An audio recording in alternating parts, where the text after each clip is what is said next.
Here is something that I fully expected. You probably did too, especially if you follow my channel, but sometimes good ideas aren't. Sometimes moving forward on a film project isn't. Sometimes you just can't recreate the magic sauce that made something good as a video game and made something not great as a film or television product.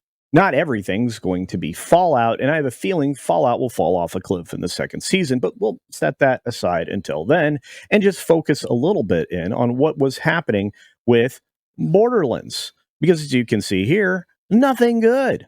That's right, Borderlands flopped in the US. It earns back 8% of its budget. And, this is coming from the gamer, but it doesn't change the fact that this is 100% right. As you can see, the Borderlands movie just made 8.8 million in its opening weekend in the United States. This is against a budget of about 115 million, making it a huge miss. And believe it or not, I'm going to say that Rhiannon was very kind in the way that they described this. The film also has been hit with negative reviews from fans and critics alike. And this is kind of funny because it was practically a MDK 187 by the critics before this film even got seen by American audiences or even the international audiences because, well, it was a zero, which is something that I talked about in a 6-minute daily as a primary headline, as you can see right up here. And if you want to go back and watch that, you're welcome to. But Borderlands is officially flopped, at least at the domestic box office. Internationally, I would say it also is flopping as well. It doesn't even include the additional costs brought on by marketing and all of the other things like interest costs. You're saying, Culture, why interest costs? Well, let me tell you. This particular film had been on the shelf for a very long time. There were 2 stretches where it was set aside and just sitting there collecting dust. That costs money. And anytime you park a film for a while, you're going to have to come up with interest payments at some point because all the money that's there isn't your money. It's borrowed money. You've created a production company, probably an LLC, to manage this thing from point A to point B so that if there's ever any problems with it along the way, there's no value in it other than the film itself. Everything else is just debt. And that debt goes to, somebody else, and they're going to want interest on what you owe them. What was really strange about this one is I believe it was basically ready 2 years ago before it was reshot again by an entirely different director, and a lot of people's names came off of the credits and are replaced with others.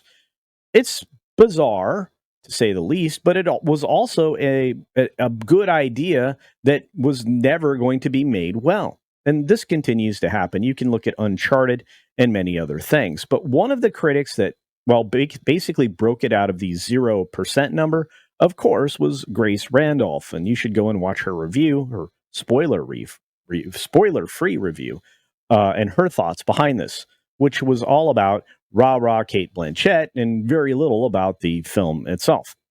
Regardless, back to the story here. As reported by Deadline and Variety, which is one and the same. I don't know if this young person knows that. The U.S. box office charts this weekend are grim readings for Borderlands distributor Lionsgate. Well, I'm not sure it was even their fault, but probably.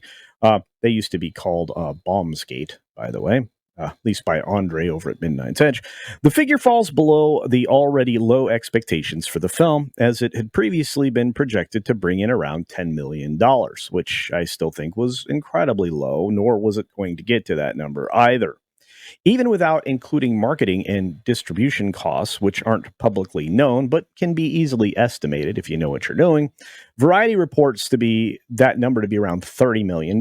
Well, that's really low on a $115 million film, but again, I don't think anybody had any faith in this. This means that Borderlands' domestic box office takings this weekend make up around 8% of its budget. This doesn't include its international performance just yet, but I can't imagine it being more than an additional $8 to $10 million, if that. 18 million against 115 million plus marketing costs. Very bad. Not to mention all the book costs, like I mentioned, of interest. Looking at this past weekend's charts, Borderlands was soundly beaten by Deadpool and Wolverine, which is in top spot for the third weekend in a row. Which again, if you've seen one of my previous videos, right up there, kind of talks about the fact that Deadpool and Wolverine just walked over $1 billion.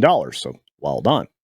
It also got beat out by Ryan Reynolds' wife's picture, Blake Lively, called "It Ends with Us." So basically, the modern version of, or more modern version of Barbenheimer, which I guess is Deadpool and Wolverine with "It Ends with Us," um, they kind of stomped out any and everybody else.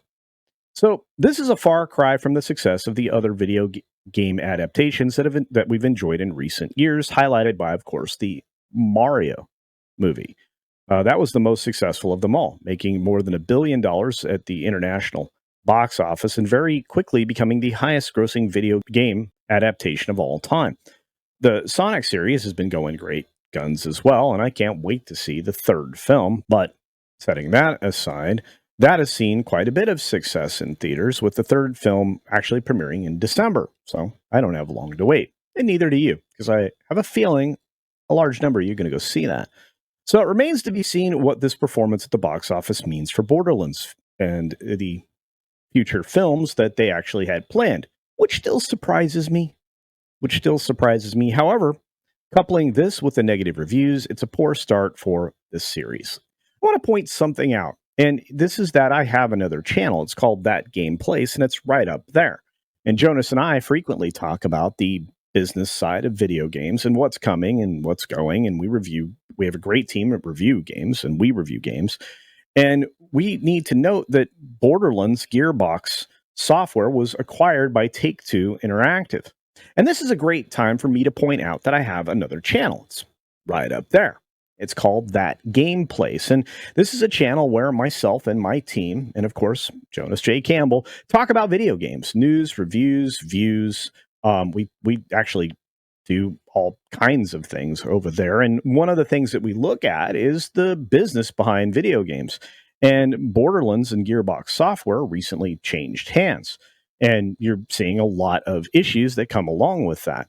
Take-Two Interactive is actually suffering a little bit of a financial distress at the moment, which is concerning investors. And what's concerning me is that of the two games that we know about that they're getting ready to release, one of them sounds like they expect to get bad reviews. What game is that? Well, believe it or not, you find that up there as well, which is GTA 6. And there's some very good reasons why they're about to get bombed, because it sounds like, based on all the information that you're going to get over the next few days on that game place, it sounds like they are targeting the game for a modern audience. Well, Grand Theft Auto, we loved you. Regardless, back to this subject and the fact that, well, this is not going to, fly anymore. And I have a serious suspicion that we won't see another Borderlands movie in my lifetime, let alone maybe a game, because, well, the last one wasn't particularly good. And outside of the Telltale things, it was no longer compelling anymore. But hey, let me know what you think. Did you go and see this terrible, terrible movie, Borderlands? Did you expect some great video game adaptation? Or did you kind of expect what we got, which was a complete pile of garbage that not even the fan base enjoyed, nor the critics, which is really rare when both teams on this side of the equation agree. It almost never happens.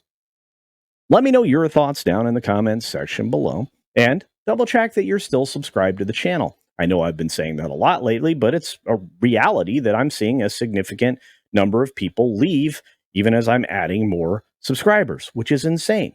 I think, as has been pointed out to me by people who follow the channel, that we're actually seeing YouTube removing subscribers. Don't let that be you. Just double check and make sure you turn all notifications on. And as I mentioned previously, several days ago, it's really important that you comment on the videos to indicate your interest, because you can leave a thumbs up, which I want everybody to do, but you can also leave a comment, which is the second part of that engagement. The third part, which really does help the channel, is sharing this around in your various platforms, and of course on things that most people don't think of anymore, like Facebook, because really I mean, nobody uses Facebook anymore unless they're old and are sharing pictures. Anyway, regardless, I would appreciate that. As always, be sure to take care of yourself, take care of others, and until next time, see ya.